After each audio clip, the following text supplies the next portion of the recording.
Certamente, alguns dos que estão aqui assistindo já se deparou com o seguinte questionamento quando leu esta oração de Yeshua no Getsemane, quando ele diz: Pai, passa de mim este cálice sem que eu o beba.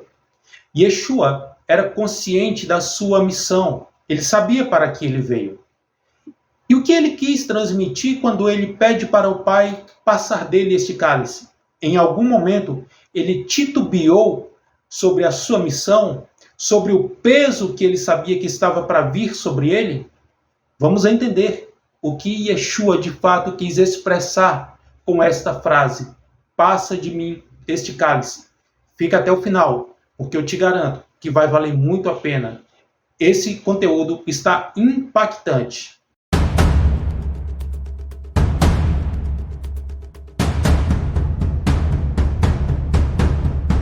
Se você gosta desse tipo de conteúdo e ainda não é inscrito no nosso canal, eu quero te convidar a assistir de 2 a 3 vídeos nossos.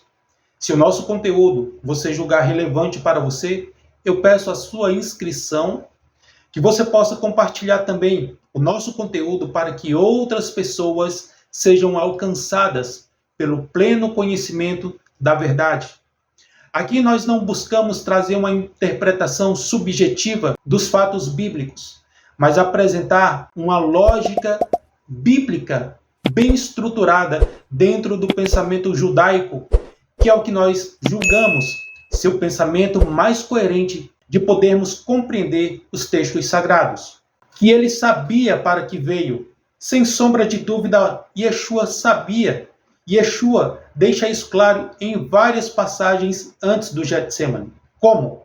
O Filho do Homem veio para dar sua vida em resgate por muitos.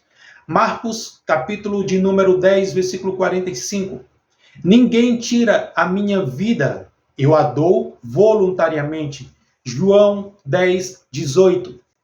Então, quando ele ora, Abba, se possível, afasta de mim este cálice.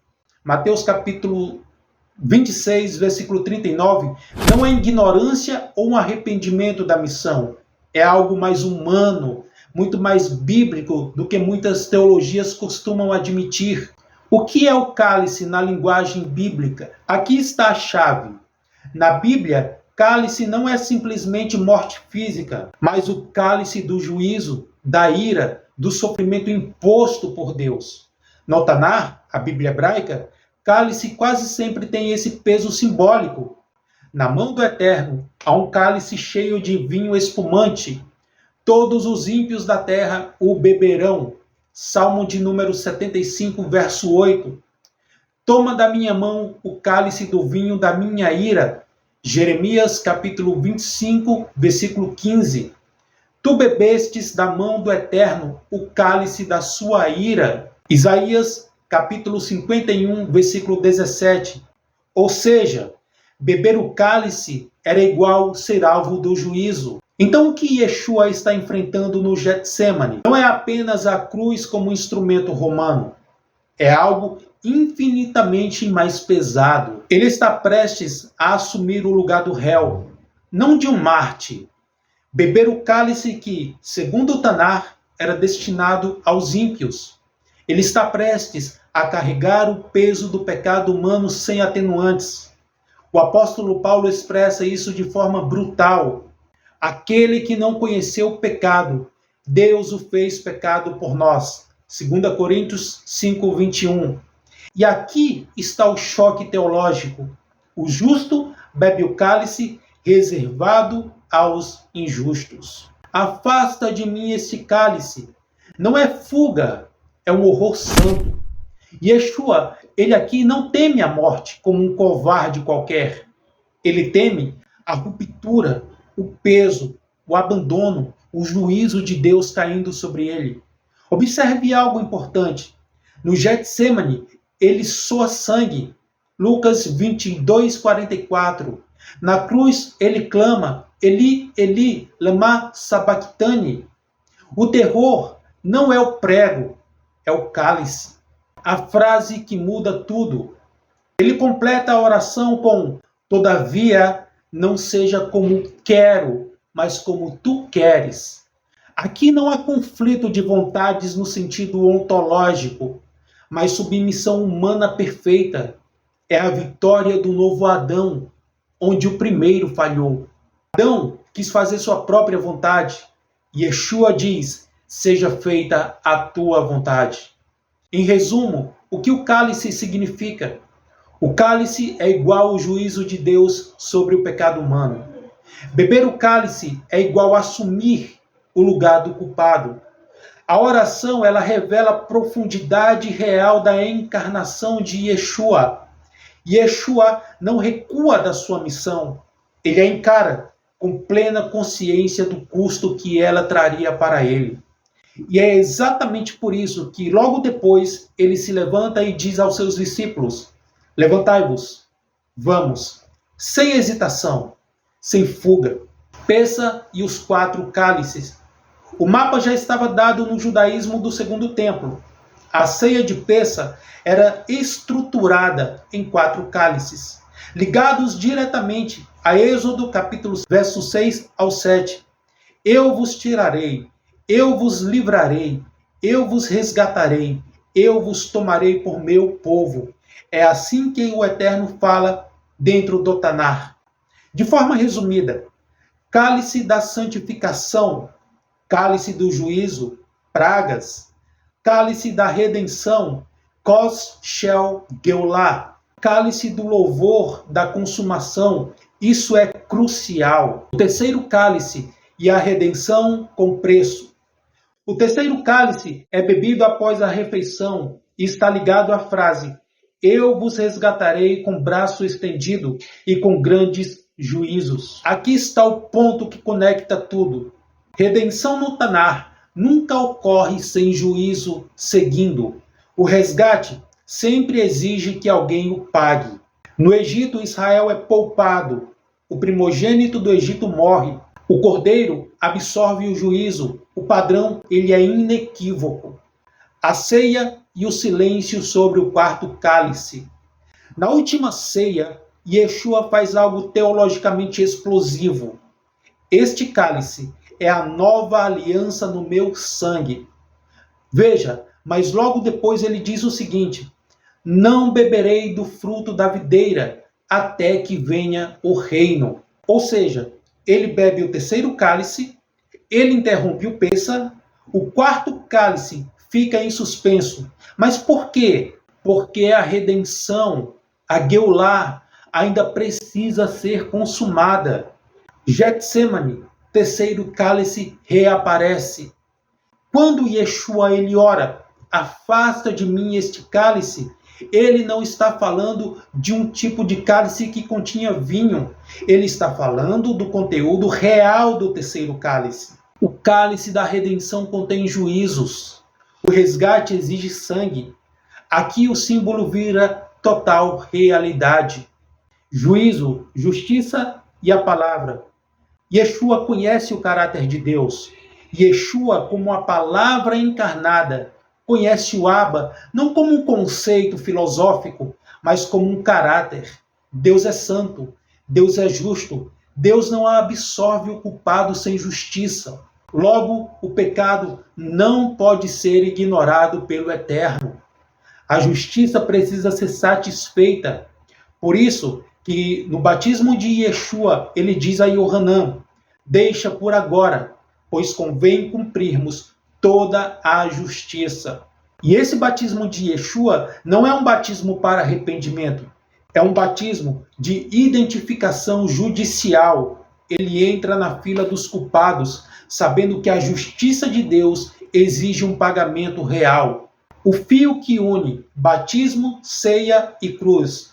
Observe o fluxo perfeito. Batismo, ele se identifica com os pecadores, cumprir toda a justiça de Deus. Na ceia, ele assume o cálice da redenção. No Getsemane, ele encara o juízo contido nesse terceiro cálice. Na cruz, ele bebe até o fim, e somente na cruz é que ele afirma, tetelestai, está consumado. A consumação não é apenas morte, é justiça satisfeita. O quarto cálice ainda está reservado para o futuro. O quarto cálice, o da consumação plena, ele permanece escatológico. Yeshua diz: beberei convosco no reino. Ou seja, o juízo ele foi absorvido. A redenção foi comprada. A restauração plena ainda será celebrada, fechando o complemento do que Yeshua realizou. O que Yeshua pede no Getsemane não é um tipo de fuga, é a consciência absoluta de que, se Deus é justo, alguém precisa beber esse cálice. E ele o bebe por completo. Como Isaías 53 pode conectar a isso? Isaías 53 não é um mártir, é um réu substituto. Isaías 53 não descreve alguém que apenas está sofrendo. O texto é jurídico e não emocional. Alguns verbos-chave no hebraico implícito no texto precisam ser levados em conta. Levou, nassar, as nossas enfermidades. Foi traspassado por causa dos nossos pecados. O castigo que nos traz a paz estava sobre ele. O Eterno fez cair sobre ele a iniquidade de todos nós. Isso aqui não é um tipo de empatia divina. É transferência absoluta de culpa. O servo não sofre com o povo, sofre no lugar do povo. Ele assume o status legal do culpado. O ponto mais esquecido: agradou ao Eterno moê-lo. Esse verso costuma ser suavizado, mas ele é central. Todavia agradou ao Eterno moê-lo, fazendo-o enfermar. Isso não significa sadismo divino. Significa satisfação da plena justiça. No sistema bíblico, justiça não satisfeita é igual injustiça. Pecado ignorado é igual corrupção moral. Deus não está descarregando uma ira arbitrária. Ele está executando o juízo justo dentro de uma lógica pactual. Isaías 53 não usa a palavra cálice, mas descreve o mesmo conceito: castigo, feridas, moído, oferta pela culpa. Ashan é o termo técnico do sistema sacrificial. É oferta substitutiva, não pedagógica. O servo bebe o conteúdo do cálice até o final. O problema não é afirmar justiça, é como ela é descrita. A Bíblia não pensa em uma pena abstrata, mas em restauração pactual através do sangue. Isaías 53 termina onde a teologia penal para cedo demais. A teologia penal moderna para no verso de número 10. Isaías continua: ele verá o fruto do trabalho da sua alma e ficará satisfeito. O juízo não é o fim. A justiça satisfeita vai gerar vida, não apenas o perdão. Muitos são justificados. O servo é exaltado.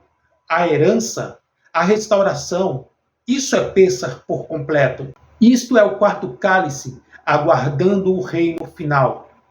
Se esse conteúdo fez sentido para você, se essa resposta foi válida para sanar os seus questionamentos sobre a frase de Yeshua no Getsemane: Pai, passa de mim este cálice.